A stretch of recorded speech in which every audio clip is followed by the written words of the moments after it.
మనం ఇలాగే చూస్తూ ఊరుకుంటే ఏదో ఒకరోజు సెషన్ కూడా లాగేసుకుంటుందిరా. శశిని నీకు దూరం చేసేదాకా అది నిద్రపోదురా. ఇంకొకసారి ఇలాంటి పిచ్చి ప్రయత్నాలు చెయ్యొద్దని ఆ సింధుకి గట్టిగా బుద్ధి చెప్పాలి. అసలు దాన్ని నువ్వడుగుతావా లేక నన్ను వెళ్ళి అడగమంటావా? నువ్వెందుకులేమ్మా, నాకు చెప్పావు కదా, నేనే మాట్లాడతాను. దాన్ని వదలకు, గట్టిగా మాట్లాడు. అలాగేనమ్మా.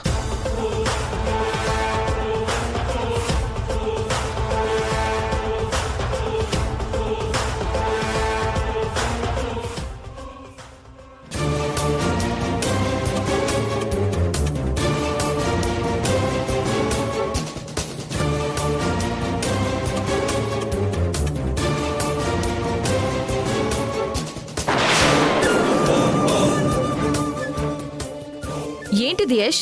అర్జెంటుగా ఫినిష్ చేయమన్నావు కదా ఫైల్స్, పని అయిపోయింది. ఈ ఫైల్ ఎందుకలా విసిరావు? నా చేతికి ఇవ్వాలి, లేదా టేబుల్ మీద పెట్టాలి. నీ పర్సనల్ ప్రాబ్లమ్స్ ని పని మీద చూపిస్తావేంటి? ఎందుకు ఇలా బిహేవ్ చేస్తున్నావు యష్? నీ బిహేవియర్ని బట్టే నా బిహేవియర్ ఆధారపడి ఉంటుంది. నువ్వు సరిగ్గా ఉంటే నేను కరెక్ట్గానే ఉంటాను. నేనేం చేశాను? నేనేం చేశానా? చేసేదంతా చేస్తూనే ఏమీ తెలియనట్టు నటించుకో. శశికి ఇష్టమైన బెండకాయ కూరతో నా కూతురు మనసు మార్చేసి నీ వైపుకి లాక్కుందాం అనుకుంటున్నావా? ఎందుకు ఇలాంటి ప్రయత్నాలు నీకు? రిషిని నాకు కాకుండా చేసావు, శశిని కూడా ఈ నాన్నకి దూరం చేద్దాం అనుకుంటున్నావా? ఇదిగో, ఇంకోసారి ఇలాంటి ప్రయత్నాలు చేయకు. చేస్తే బాగుండదు చెప్తున్నాను.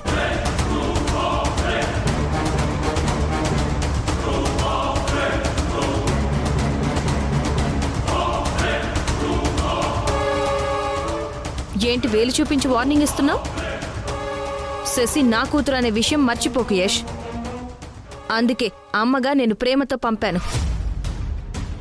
తనకి ఇష్టమైన బెండకాయ కూర తినేస్తేనే నా వైపుకు వస్తుందని నువ్వు భయపడుతున్నావు అంటే నీలో ఎంత అభద్రతా భావం ఉందో, నువ్వు శశిని ఎంత గొప్పగా పెంచుతున్నావో అర్థమవుతూనే ఉంది. నీ మీద భయంతో నేనేమీ అభద్రతా భావం ఫీల్ అవడం లేదు. అమ్మగా నువ్వంటే శశికి ఇష్టమే లేదు. నువ్వంటే ఇష్టం లేని వాళ్ళని బాధ పెట్టొద్దు అంటున్నాను. మనుషుల్ని వాళ్ళ మనసుల్ని అర్థం చేసుకోలేని వాళ్ళకి ప్రేమ కూడా కష్టంగానే కనిపిస్తుంది. అభిమానాన్ని కూడా బాధగానే తీసుకుంటారు. హే, నేను వెళ్ళిపోతున్నాను. సునంద మేడం వస్తే చెప్పు. హలో,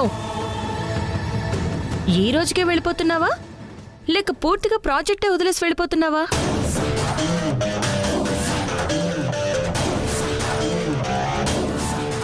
నేను ఈ ప్రాజెక్ట్ నుంచి తప్పుకోవాలి, నువ్వే సోలోగా ఈ ప్రాజెక్ట్ హ్యాండిల్ చెయ్యాలి.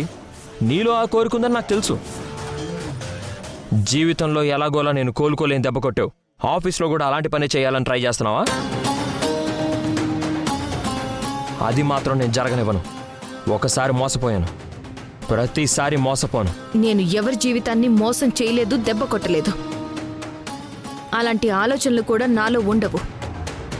అమ్మగా నాకు దక్కాల్సింది దక్కించుకున్నాను, దక్కించుకుంటాను కూడా. దక్కించుకో సింధు, దక్కించుకో. నువ్వు కావాలనుకున్న దానికోసం నిన్ను ప్రేమించిన వాళ్ళని, నిన్ను నమ్మిన వాళ్ళని నువ్వు వదిలేస్తావు. అది నీకు అలవాటే కదా.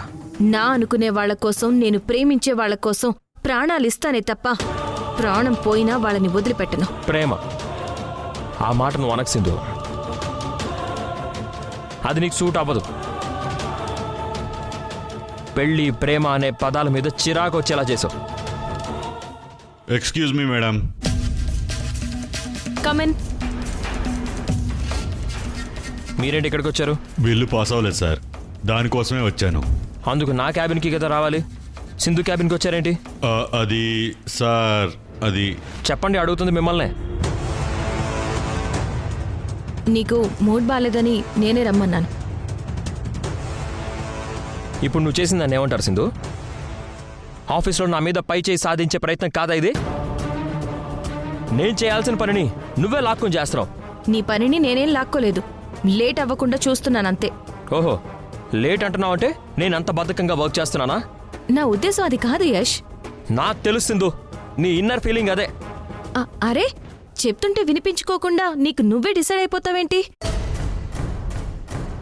నీ కూతురి మెళ్ళో నా కొడుకు చేత తాళి కట్టిస్తాను.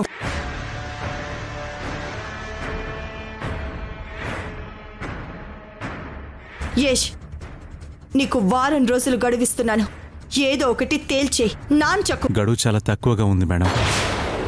ఈలోపు జరగరందేమైనా జరిగితే యష్ సింధుల జీవితాలే కాదు, పిల్లల జీవితాలు కూడా ఇబ్బందులో పడతాయి మేడం. ప్రాణానికి ప్రాణంగా ప్రేమించుకుని పెళ్లి చేసుకున్న రెండు మనసులు ఎందుకు విడిపోతాయో అసలు అర్థం కాదు. ఇదంతా ఆ దేవుడి రాతండి.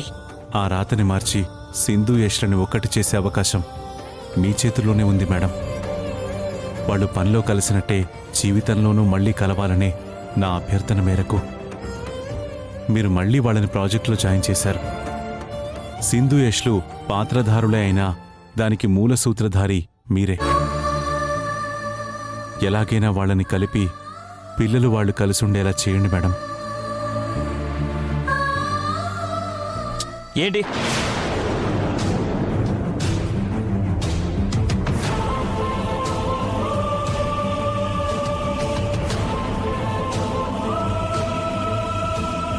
మేడం, సింధు యష్లు ఎందుకో గొడవ పడుతున్నారు.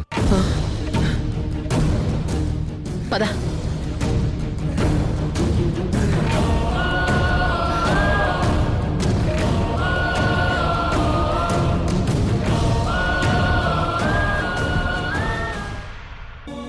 ఆఫీస్లో యష్ నాతో గొడవ పడ్డం వల్లే మెంటల్గా డిస్టర్బ్ అయ్యి రిషి సంగతి మర్చిపోయాను.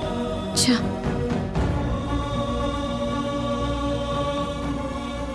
ఇంతకీ రిషి ఎటెళ్ళాడు?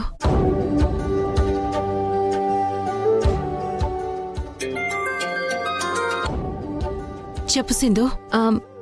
అక్క, రిషి ఏమైనా ఇంటికొచ్చాడా? రాలేదు సింధు. ఇంటికి కూడా రాలేదా? ఏమైంది సింధు? ఎందుకలా కంగారు పడుతున్నావు? స్కూల్ దగ్గర రిషి లేడక్క. స్కూల్ వదిలేసి కూడా చాలాసేపు అయింది. వాడు ఇక్కడ లేక అక్కడికి రాక ఏమైనట్టు? నాకు చాలా భయంగా ఉందక్క.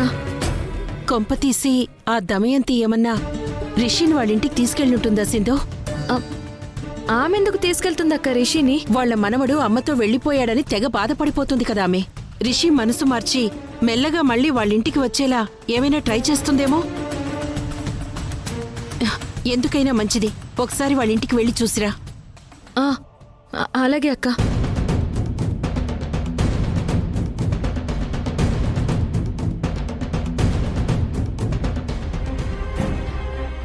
యష్!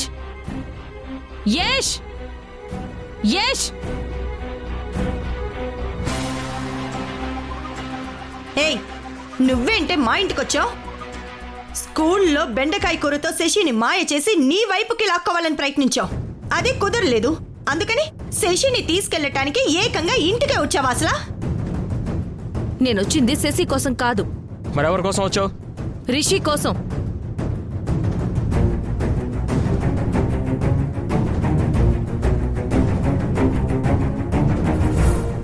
నా కొడుకు ఎక్కడా? ఏయ్, నీ కొడుకు నీతోనే కదే ఉండేది, మా ఇంట్లో ఎందుకుంటాడు? నేనేదో బెండకాయ కూరతో శశిని నా వైపు లాక్కోవాలని చూశానన్న కోపంతో రిషిని మీరు మీ ఇంటికి తీసుకొచ్చారా?